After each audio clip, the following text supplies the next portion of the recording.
ગુજરાત સરકાર દ્વારા ખાનગી વીજ કંપનીઓના વીજ પોલ અને ટ્રાન્સમિશન લાઇન માટે જાહેર કરવામાં આવેલી નવી વળતર નીતિ સામે ખેડૂતોનો આક્રોશ ચરમસીમાએ પહોંચ્યો.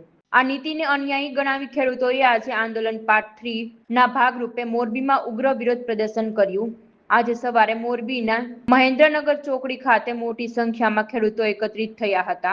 અહીંથી વિરોધ પ્રદર્શન સાથે એક વિશાળ રેલી કલેક્ટર કચેરી સુધી યોજવામાં આવી હતી. આ દરમિયાન ખેડૂતોએ સરકારની નવી નીતિ વિરુદ્ધ સૂત્રોચ્ચાર કરી પોતાનો વિરોધ નોંધાવ્યો.